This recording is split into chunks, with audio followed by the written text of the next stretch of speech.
Disclaimer. The views and opinions expressed in Radio DMG may or may not be the views and opinions of the DMG Ice family of sites.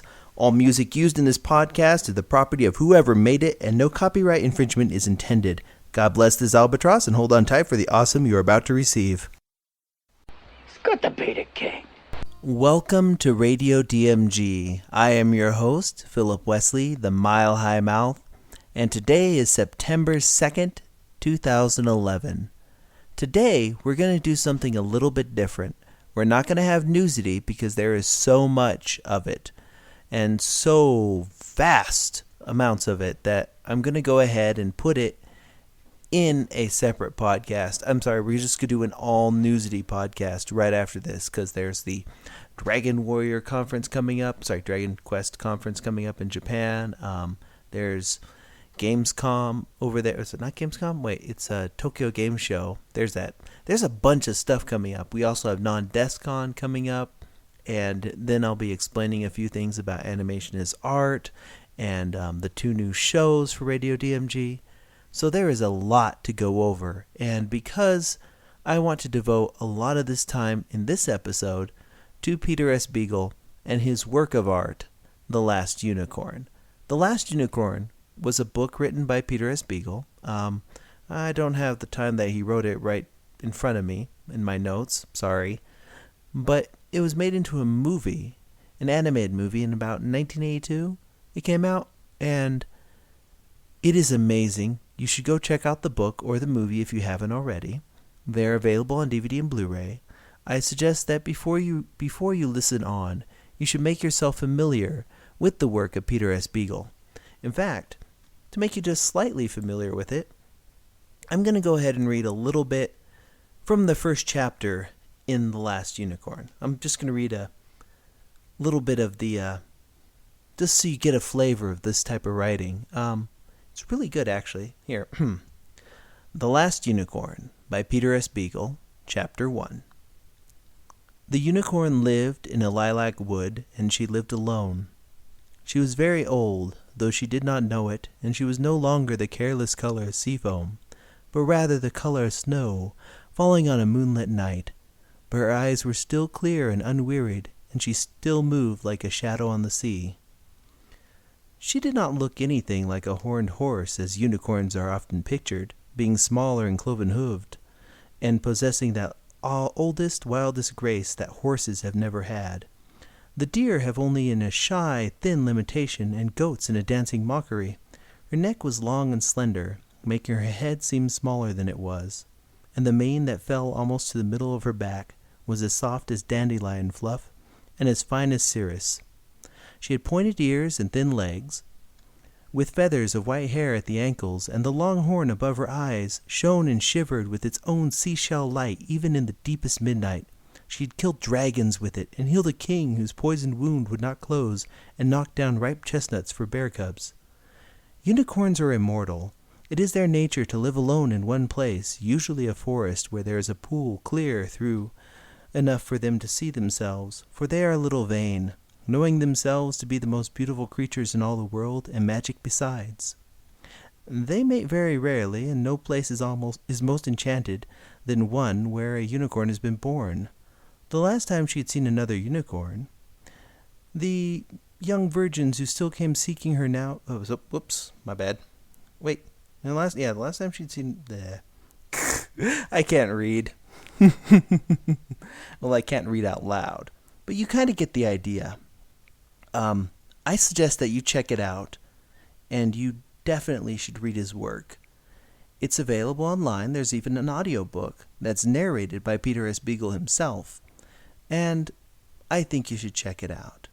Now, I'm going to play a little bit of audio from the movie. I'm going to play the trailer and two of the songs from the movie. Because, since we're nonprofit, we can get away with that. Woo! But yeah, and then we're going to be right back over here, and I'll introduce the interview. So, strap those headphones on, people, and hold on tight for the audio that you're about to receive. This is Peter S. Beagle, and you are listening to Radio DMG.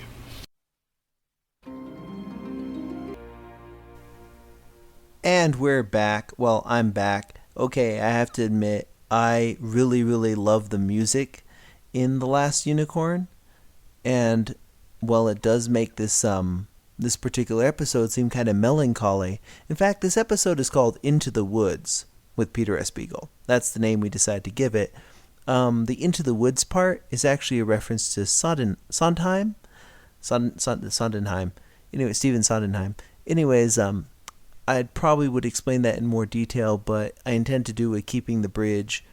Oh, by the way, Keeping the Bridge is all sorts of history and explanations on books and things. So if you're a person who likes to learn, you're going to love that one. But we'll explain it in a later episode, and it's going to be awesome.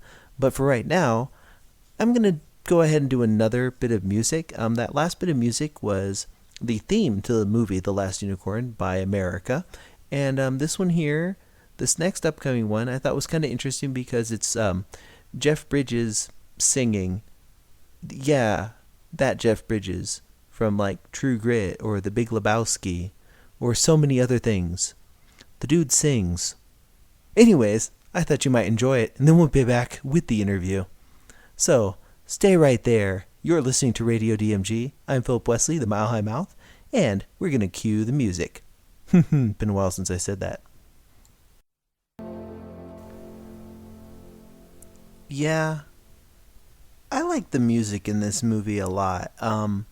Like I said, I recommend people go out and buy the Blu-ray, because actually the Blu-ray is not censored. There's a little bit of audio that was censored in the previous DVD release.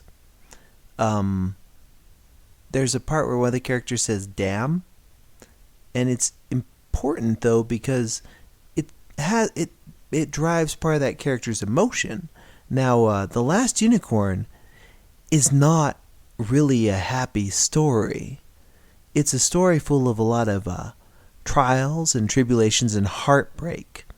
Things don't turn out the way they were planned. Part of the reason, actually, why I called this episode Into the Woods with Peter S. Beagle is because I wanted to spend a bit of time talking about the play Into the Woods, or rather the book of psychology that it's based on.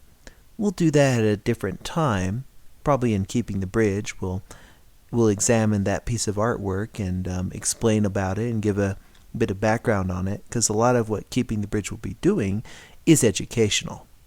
Because I believe that if we don't study our art, our culture, our books, if we don't make those available or look at them, if we don't read them, we'll forget them. And when we forget them, the worst part about forgetting the past is you don't know or remember what you lost. You don't know you're missing it. And you go through life not knowing you're missing it. In fact, one of the themes in The Last Unicorn, actually, is the nature and feeling of regret. The story, the main character in it, despite being rather old, the unicorn, the main character of this, is supposedly wise beyond her years or so, but in a way, kind of naive when she first starts out. It's kind of funny because it's really an opposite of an Into the Woods type story. In Sondheim's Into the Woods, the characters go into the woods to find different items to help them through their various stories, and they discover that going into these woods, which are kind of a metaphor for growing up or going out into the world, they find that what they were looking for wasn't really what they got. And things didn't turn out the way they planned it. And you can't have, everything's not perfect. The whole point of it is that it's not perfect. Now, in the woods where the unicorn lives at the beginning of the story, everything is perfect, but she actually leaves those woods. And by growing away from that, discovers feelings and regret and sorrow. Part of the whole point of the book is that we are made whole by our experiences. We may not know them, but the experience of pain, of sadness, of sorrow, and regret are very important to our development. They make us better people, or unicorns, or magicians, or kings, or princes, or princesses. and such. They make us better people. That sorrow. That's reading a bit into it, and, well, I believe that all art can be interpreted regardless of the intent of the author. In fact, there's actually a question about that in the interview, which I think was pretty well addressed. So, without further ado, and without further without further music, let me go ahead and start up our feature presentation, our interview with Peter S. Beagle from Acon 22 in 2011. And welcome back to Radio DMG. I am your host, Philip Wesley, and with me in the studio today are Peter S. Beagle and Connor Cochran. Peter S. Beagle is the author of The Last Unicorn and various other works of fantasy, fiction, and hopefully probably fiction. Generally fiction. Fiction. With some non-fiction moments, essays, and... Actually, Peter's a poet, a songwriter, a fantasy writer, a non-fiction writer, a screen and television writer, pretty much the whole gamut. There is that. A Renaissance man. Well, no, I know people I think of as Renaissance people, but considering that I've been doing this for over 50 years, one way and another, that I raised children doing it, okay, I'm impressed. Good for me. I think it takes a true Renaissance to have raised children while doing this. Well, I was a 24-year-old sudden father with 3 children. And there's a line of Samuel Johnson's that I'm always quoting such moments. Depend upon it, sir, when a man knows that he is to be hanged within a week, it concentrates his mind wonderfully. I had to start thinking, working. And working has set you about publishing how many novels and novelettes? Well, actually, the scorecard is gotten a lot bigger in the last decade. It has that. Peter's most famous novels are A Fine and Private Place and The Last Unicorn.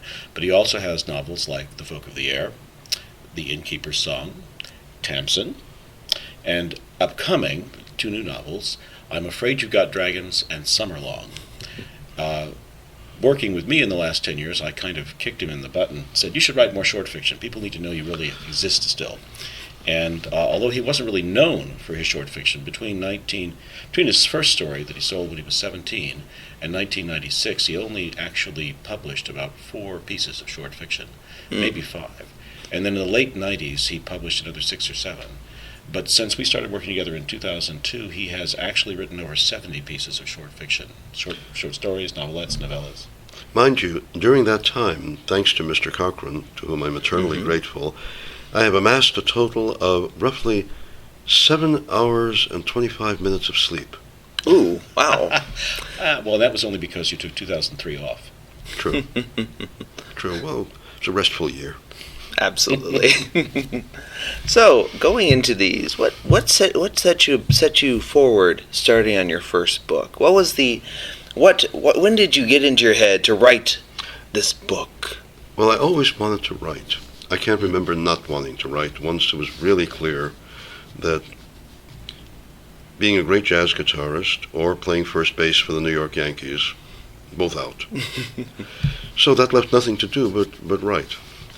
And as far as the first novel goes, nobody ever sees this, including the writer I was imitating, Robert Nathan. But my memory is that I loved a book of his called One More Spring, written before I was born. And I just wanted to write that, except he already had. So I tried to write something like that, and it happened that I was 19 years old and working at a summer camp as a music counselor.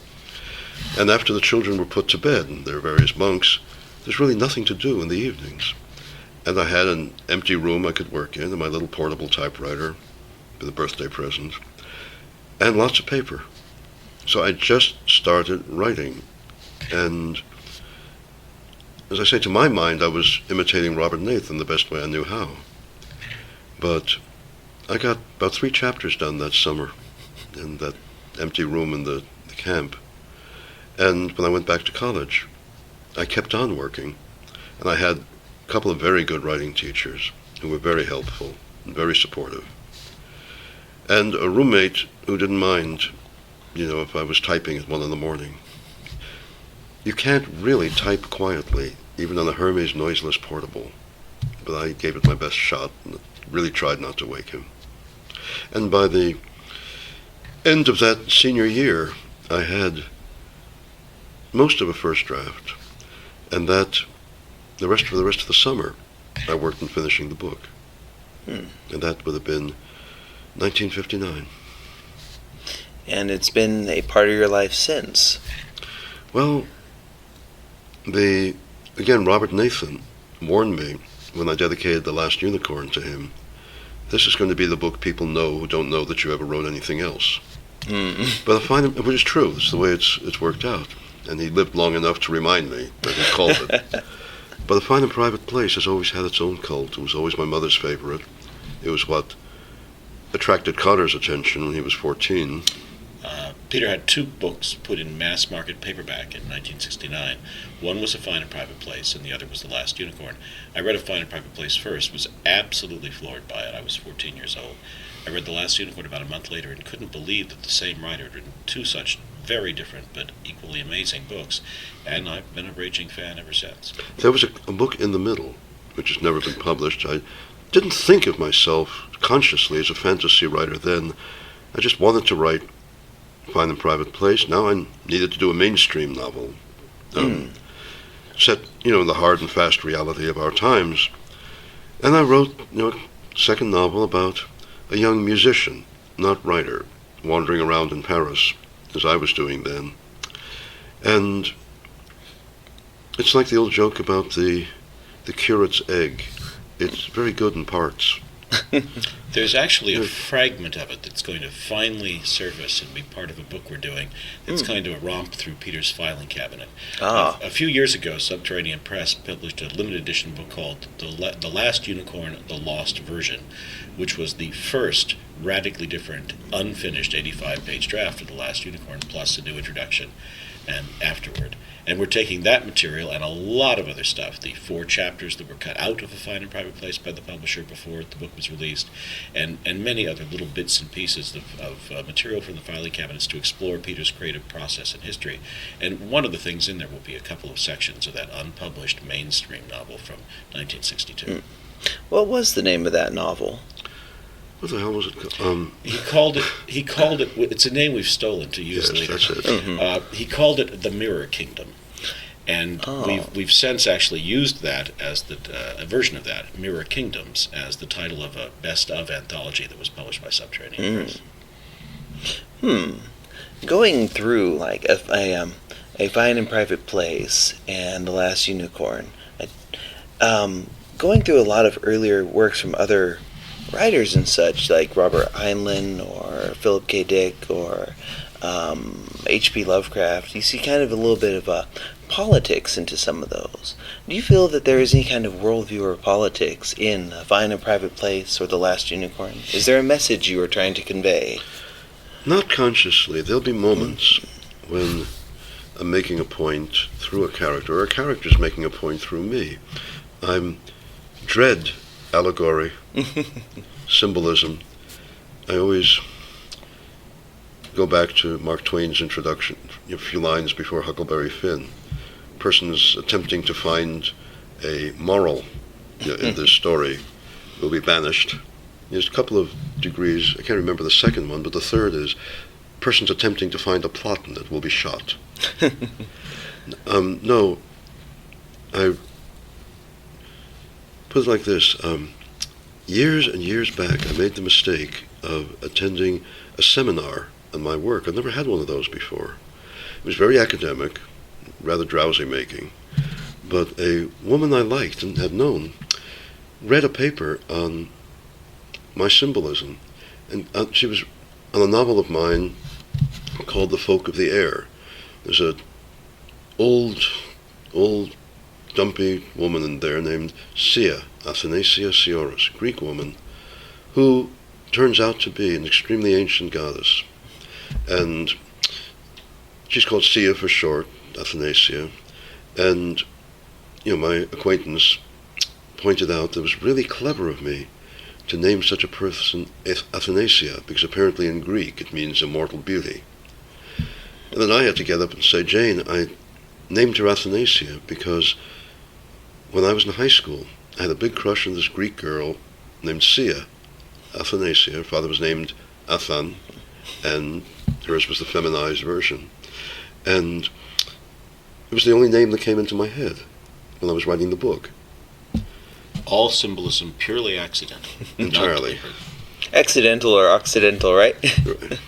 But definitely, like the disclaimer people put at the very beginning of a book, any resemblance to any characters any people living, right, is purely, living, dead, or undead, right, or undead, purely yes. coincidental. And nobody, at least of my acquaintance, bases a character entirely on one person. I don't do that. I'll borrow a bit here and a bit there. You have to start somewhere. You have to have a foothold. After the foothold, you're on your own. Any suggestions for our listeners on getting into writing? Or the sitting down is a very important part. True. I mostly tell young writers, all I know is about showing up for work and making sure that what you do regularly. I point out it's a muscle like any other. The imagination is, and the technique is. You go to the gym on a certain basis. You don't have to work all day the way I try to, but you do need to have a certain period of each day that's yours. It's your equivalent of Virginia Woolf's A Room of One's Own. That's the one where nobody bothers you, even if it's just for an hour or 2 hours. Those are yours. And even it's easy to sit there when the work's coming steadily and fluently. It's the really tricky part, and the professional part, is sitting there when nothing's happening. And you still have to be there. I grew up with a family of artists. I had 3 uncles who were painters. And then we get to the cellist and the choreographer, the art critic, and so on. And the phrase I've used quite a lot recently is one of my Uncle Moses, who used to say, if the muse is late, start without her. My uncles would get up, have breakfast like anybody else, and go to their studios the way other people went to their offices. And they'd by and large work all day, except for 2 of them who were twins and very competitive. There'd be that break in the middle of the day where they'd sneak over to each other's studios just to see what the other one was doing that day. But that's what I grew up with, the notion that you can do this, make a life out of this, if you don't fool around, if you don't indulge yourself. And I remember I had the Fine and Private Place. I was working chapter by chapter. I had more outline than I usually do. And I'd play a game with myself. If I had a problem coming up in the next chapter, I wouldn't allow myself to go to sleep until I'd figured it out. I like to sleep. I'm very fond of sleep. I'd figure it out.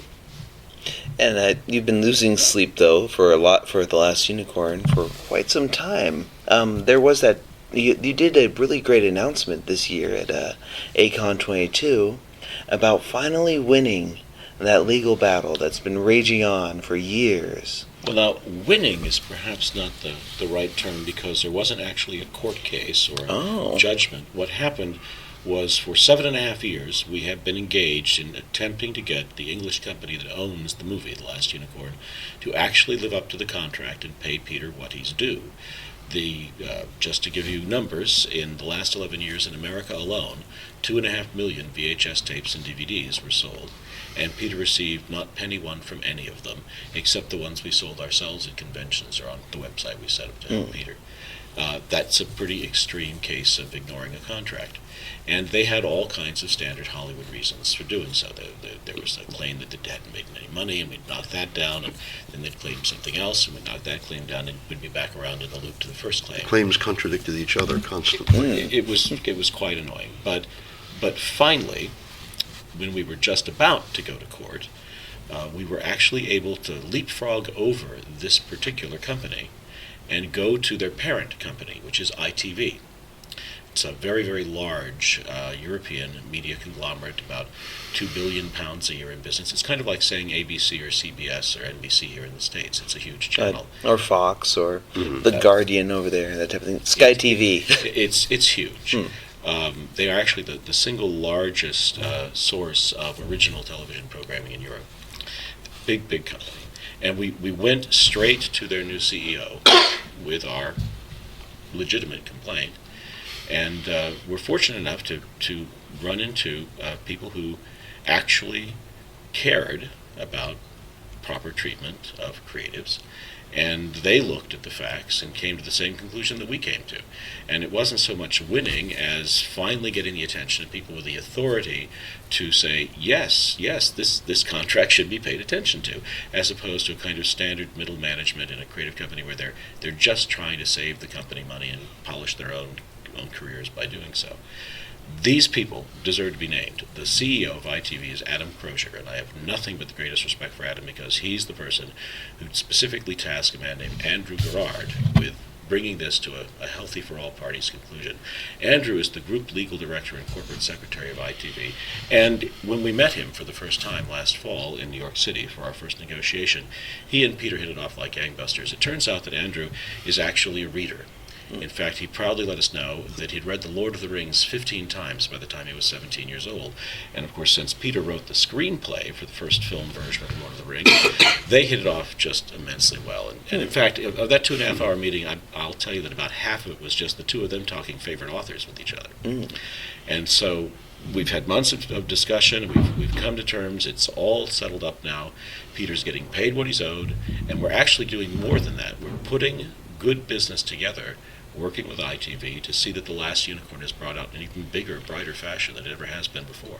So I wouldn't say so much that we won as everybody won. Fans, yes. Peter, ITV, all across the board. Now, with The Lord of the Rings, was this the live action or the animated Ralph Bakshi one? Yeah, Ralph Bakshi. I did. What's on the screen is mine and Tolkien's. I share the credit with another writer, but I was brought in after he'd produced a script that I only remember for its misspellings. Ooh. What was it like working with Ralph Bakshi? Bakshi is, in my estimation, a certain percentage of really talented man and fair-sized percentage of street thug. I saw Heavy Traffic. No, that's perfectly real. And the thing is, though, as opposed to Saul Zaentz, who is comfortable and old shoe and scruffy, and you forget at your peril that he used to be a chess hustler in New York. Bakshi is what he is. He's out there, loud, vulgar, not to be trusted, but it's right there. Yeah. And I must say that he's always wanted to be a real painter. And when he found out that my uncles were Raphael Moses and Isaac Sawyer, he turned into a 9-year-old hoping to meet Michael Jordan. And the nicest I ever saw him was when I yielded to his genuine pleadings and brought him to my uncle Raphael's studio in New York. And I watched the two of them, Bakshi towering over my tiny uncle, turning over Raphael's new oils, studying them together, and chattering happily in Russian. Bakshi was born in the Crimea and raised partly in Palestine then and partly in Brooklyn. But he kept his Russian. My uncles had gone out of their way, though they came to America at 14 or so, gone out of their way not to lose the language. And as I say, that was the nicest I ever saw Bakshi. For the rest, you learn not to trust the man with anything important. But compared to Saul Zaentz, I'll take Bakshi. What was it like adapting a work like J.R. Tolkien's The Lord of the Rings to a screenplay? And specifically an animation screenplay, yes. Because the thing I've learned is that animation wants to be animated. It wants to move, it hates to sit still, and it hates backstory. And The Lord of the Rings is all backstory. Really it is. Yes. With people explaining things to each other. And that is why the Lord of the Rings is probably still the longest animation film ever made. I'm not an expert, but I'm betting it. And I remember I'm staying up in my little room at Claridge's Hotel, 12, 1, 2 in the morning. God knows how many times I rewrote that script. And I remember telling Bakshi, where I'm 3/4 of the way through the script. We haven't even touched the Riders of Rohan yet. And Bakshi just groaned. And I realized, oh my God, he forgot about the Riders of Rohan. I used to think that The Lord of the Rings, at least, has to be the only book Ralph's ever read straight through. By the end of my work there, I wasn't entirely sure he'd finished it. But I liked his wife very much, Liz, who's very calm and sane and knows exactly what she's married to. And I remember staying over at his house in Hancock Park in Los Angeles and meeting his children, who clearly adored their father. So what do I know about anything? Well, you do know your work and the Last Unicorn and a lot of your other books, like A Fine and Private Place, and you have a bit of a I think you've had an increase in following over the years, especially with the re-release of the Last Unicorn and such. Since you guys are going to be putting out merchandise soon, eventually, what type of merchandise would you like to see for the Last Unicorn? That's Good God. hard. Everything. Yes, Everything. It's hard for me to think beyond lunchboxes. No, it's something we've been looking into.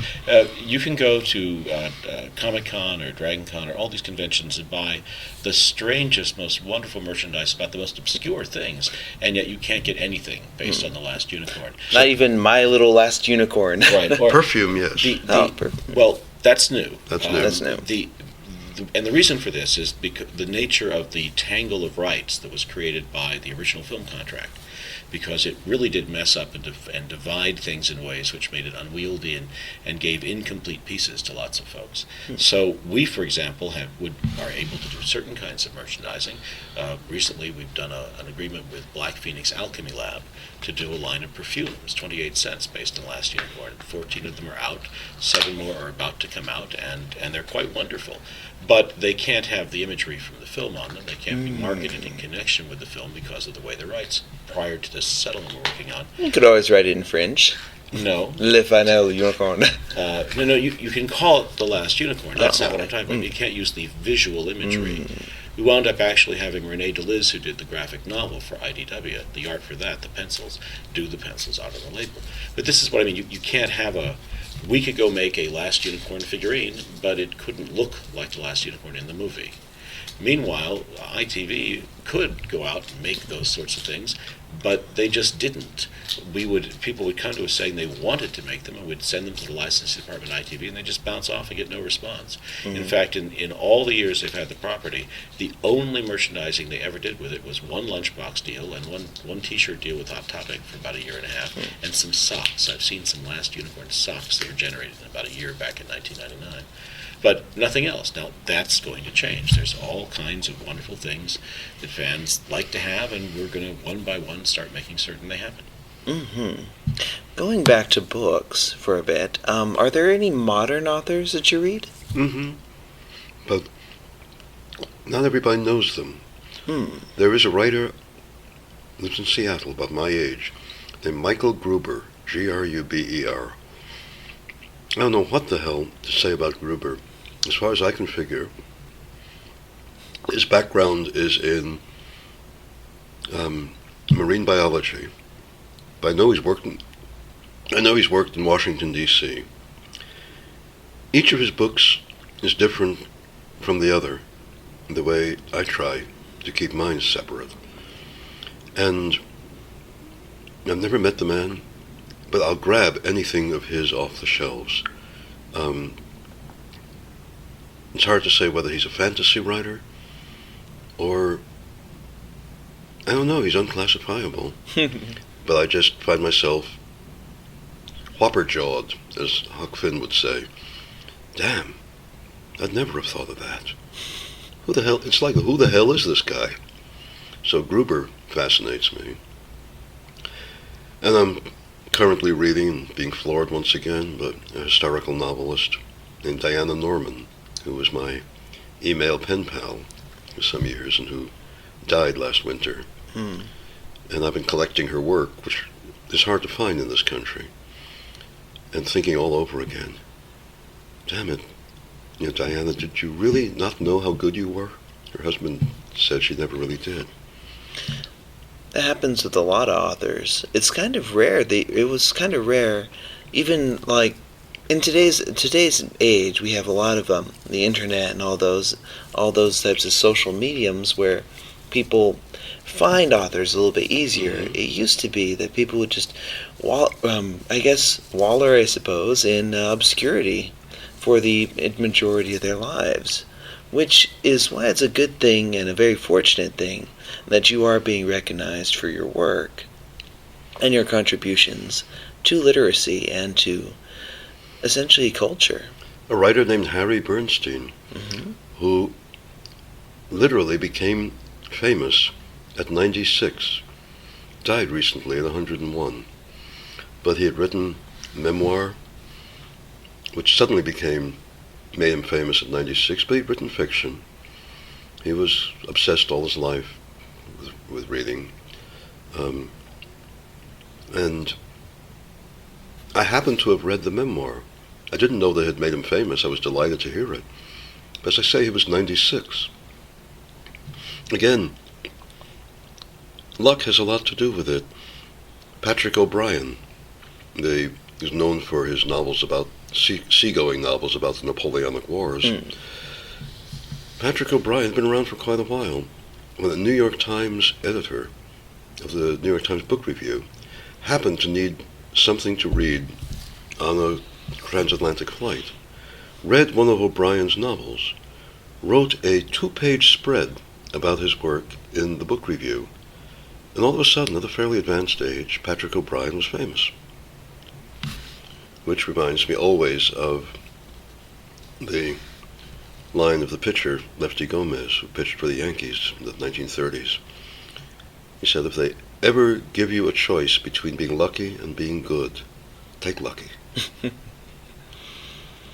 That's always a pretty good advice. I think I've been very lucky.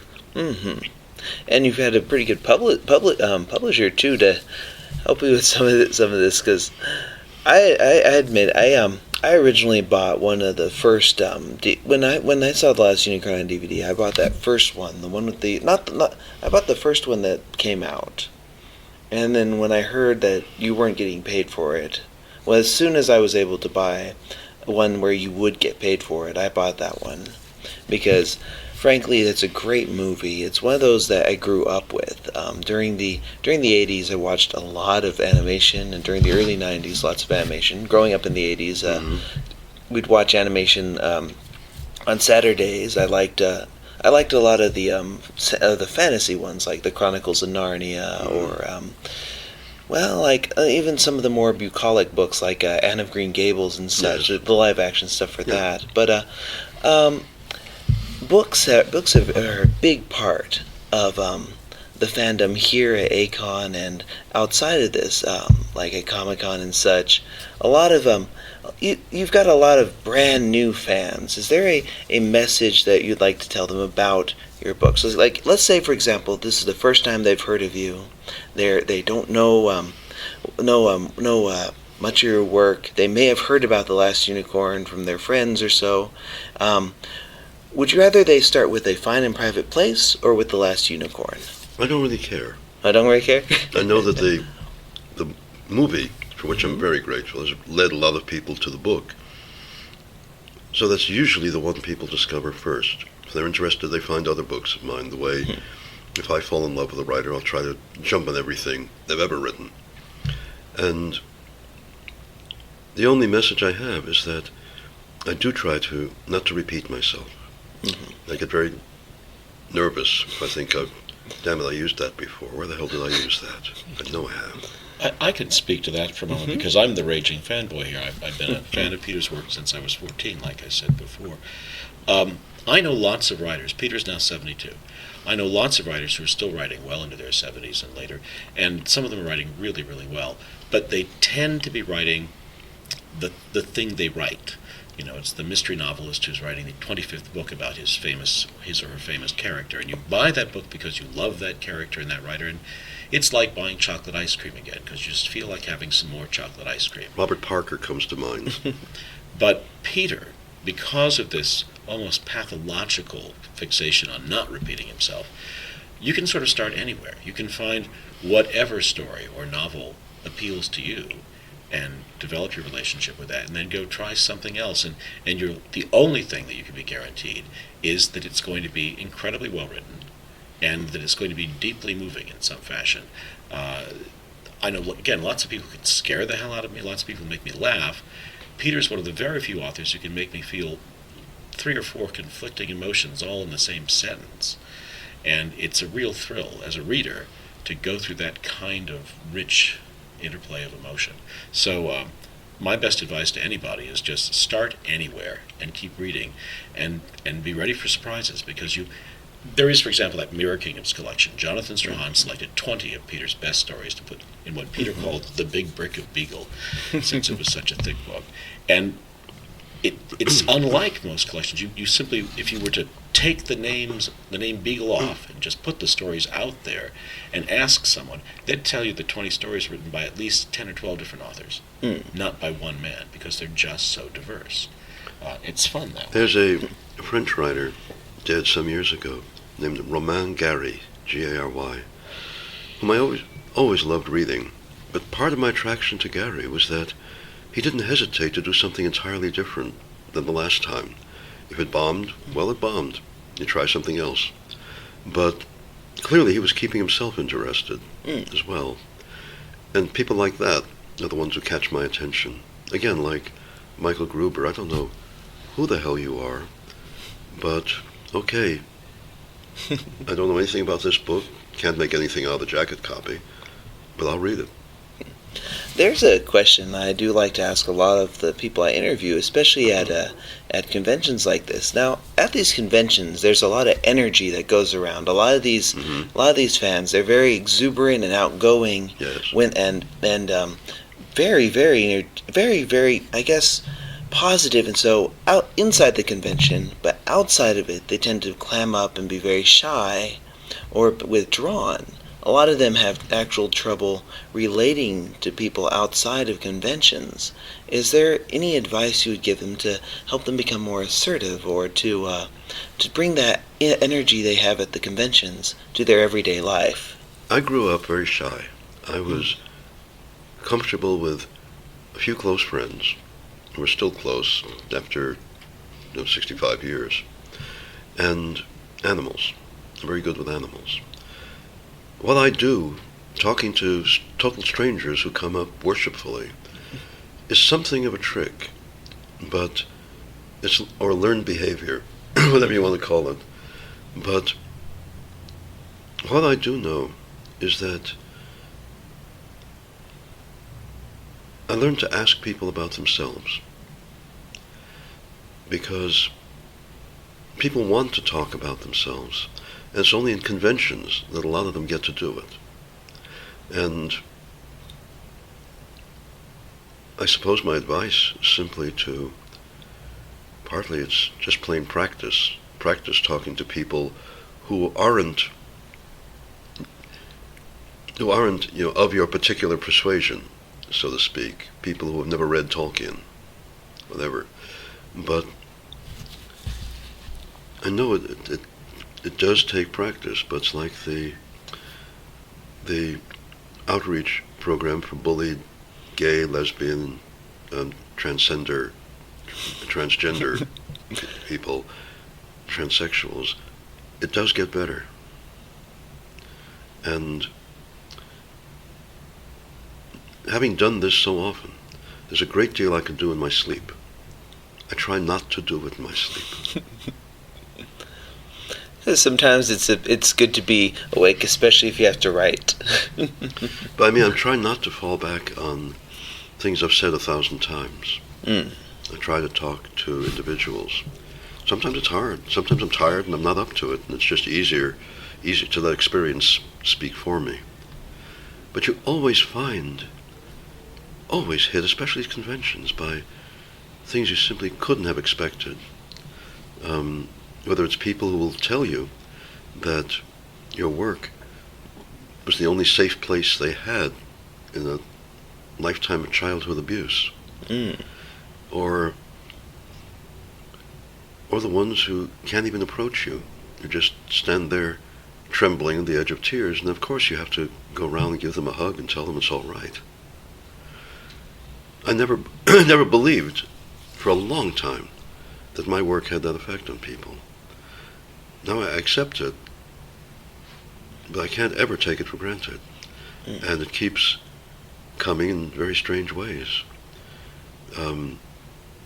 The classic example Connor and I both remember is of the two guys who I always say looked like the leg breakers that Big Julie from Red Hook sends over when you're falling a little behind on the vigorish, who saw my sign, caught the name, and came over to me. It's such rapidity and such vigor that I kept thinking, who do I owe what? And it turned out that they literally grabbed my arm and said, your work saved our lives. We are sane, functioning adults today because when our parents got into one of their ferocious divorce battles, where furniture and crockery gets broken and the police get called at some point, we could run into the living room and close the door and put on the film of The Last Unicorn and just escape into that for a while. We have families of our own now, and we're actually sane. What the hell do you say to that? There's not much there. Say? Yeah, there aren't many words to it there weren't. That would, words would seem superfluous at that point. And that's happened enough that, on the one hand, as I said, I don't take it for granted. But on the other hand, it's a responsibility in a sense. You have to be very careful not to say anything that if you like, that supports their vision of themselves, which usually isn't very good. You have to encourage them one way or another, even if they'll never be writers, or even if they'll only be internet writers or doing fan fiction. Even so, it's terribly important to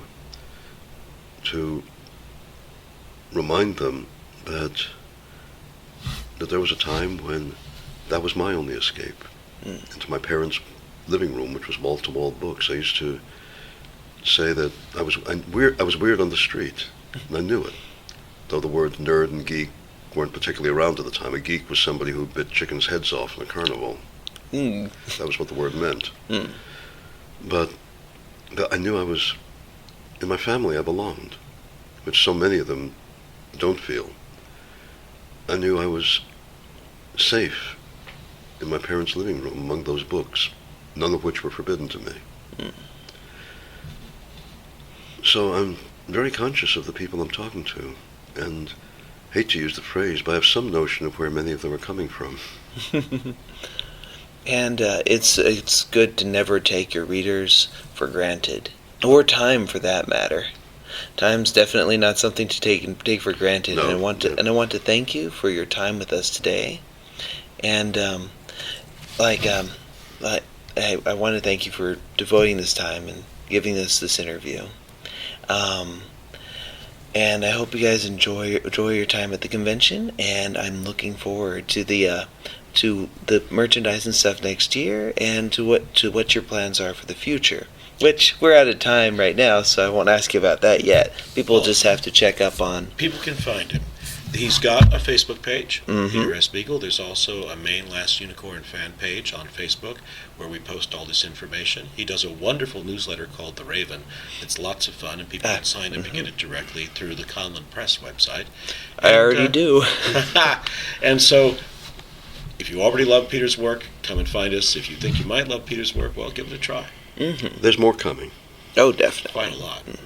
Well, thank you for that. Thank you for your time today. My name is Philip Wesley. I've been your host this evening, and I'm here with Peter S. Beagle. And Connor Cochran. And good night. And that's how the interview went down.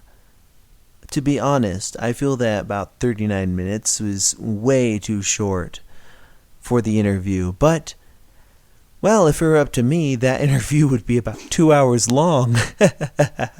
But, yeah, sometimes I come out of an interview feeling that, wow, I just have so many more questions. That's why there's always next year or always the next episodes or so of Radio DMG.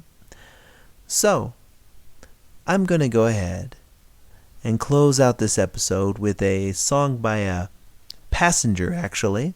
Instead of our normal music, I'm going to go ahead and put in a song by this group called Passenger. I'm not really going to name the song because I found the song and I thought it was kind of interesting because of, well, you'll just have to listen to it.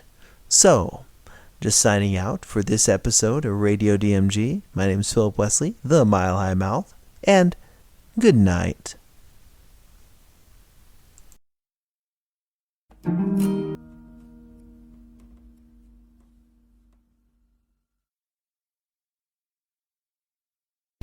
Okay, today we are interviewing an empty chair, and this empty chair has been a chair here at Acon, or rather at this hotel, for quite some time, haven't you, Chair? Yes, I have. That's very interesting. And why on earth would anybody want to put that there? This has been your host, Philip Wesley. I'm talking with a chair, and good night. Morning, Maya.